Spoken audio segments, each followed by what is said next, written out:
Cette montre culte est devenue un bien de consommation à durée de vie limitée. On peut en changer selon l'endroit ou l'humeur.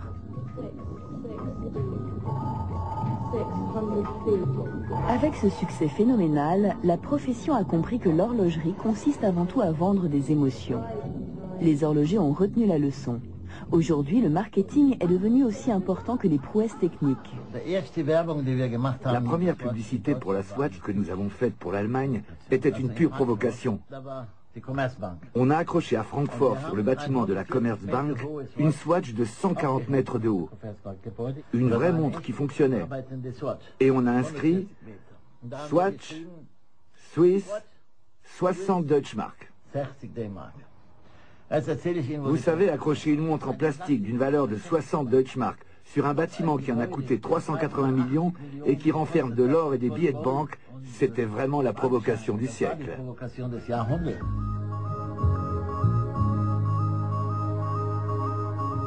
Avec le temps, la Swatch a fini par devenir un classique de l'horlogerie suisse.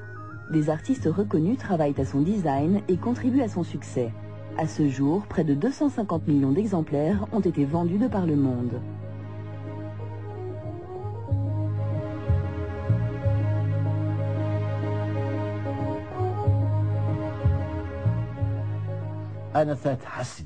D'un côté, je déteste le temps. Dans ma vie, j'ai pu tout contrôler, à part la mort et les impôts. Mais le temps, on ne peut pas le maîtriser. Il vous file entre les doigts. Hier encore, j'étais le plus jeune dans les réunions, les commissions, dans les entreprises où j'étais. Mais aujourd'hui, je suis le plus vieux, et je ne peux pas maîtriser ça. C'est pour ça que je déteste le temps. Et pourtant, je l'aime aussi. Il m'a apporté beaucoup de joie. J'ai pleinement profité de la vie, je l'ai croqué à pleines dents. J'oscille entre deux sentiments. Le temps, je l'aime et je le déteste.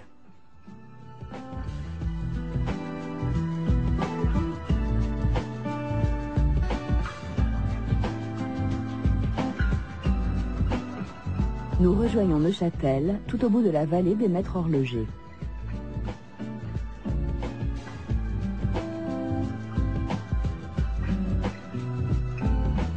Le musée d'art et d'histoire de Neuchâtel abrite des machines extraordinaires. Ces automates ont été construits à l'époque des Lumières. Ces mécanismes exceptionnels sont le fruit de travaux aux confins de l'horlogerie, de la mécanique de précision et de la science.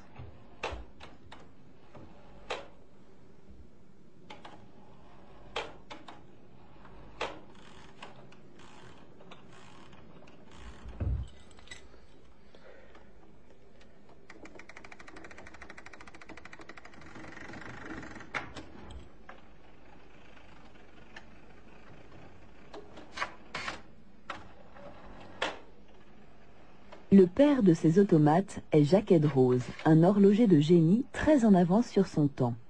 Ses créations savent dessiner, jouer de la musique et même écrire.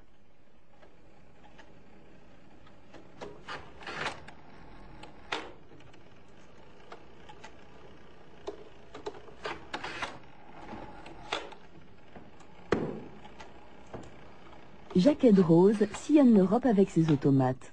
Partout où il va, il suscite l'admiration, mais son invention provoque aussi la crainte. En Espagne, il échappe de peu au bûcher de l'Inquisition.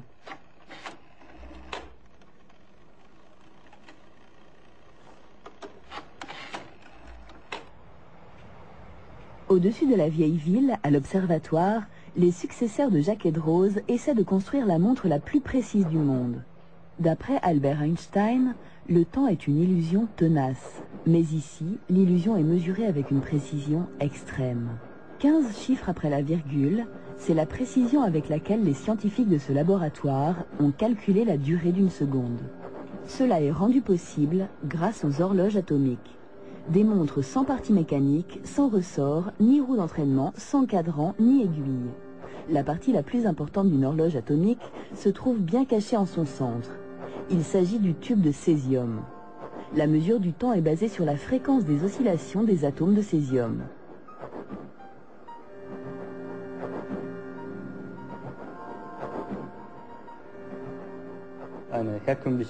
Dans une montre traditionnelle, il n'y a que quelques oscillations par seconde.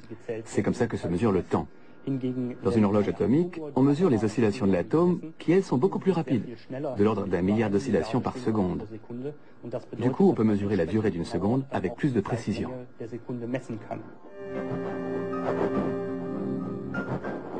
Les horloges atomiques de Neuchâtel ne sont pas seulement très précises. Elles doivent aussi résister à des conditions extrêmes, comme celles de l'espace.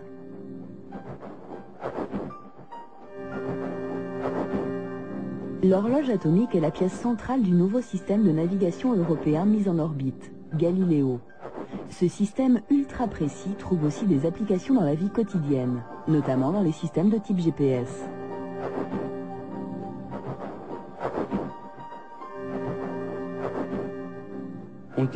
Ces systèmes de navigation, que beaucoup connaissent déjà grâce au système américain GPS, utilisent un réseau de satellites équipés d'horloges atomiques qui tournent autour de la Terre. Chaque satellite envoie des signaux radio contenant des informations d'une part sur sa position et d'autre part sur l'instant d'émission grâce à l'horloge atomique. Le calcul de la position peut alors s'effectuer par triangulation à partir notamment du temps mis par les signaux pour parvenir au navigateur. Plus l'horloge du satellite est précise, plus la position de l'utilisateur va elle aussi être précise.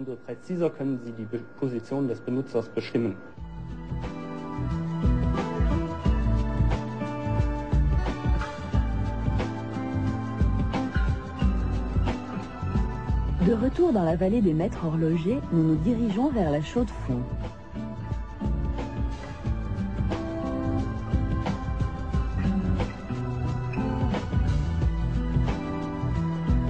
Cette ville a vu naître le constructeur automobile Chevrolet, ainsi que l'architecte Le Corbusier.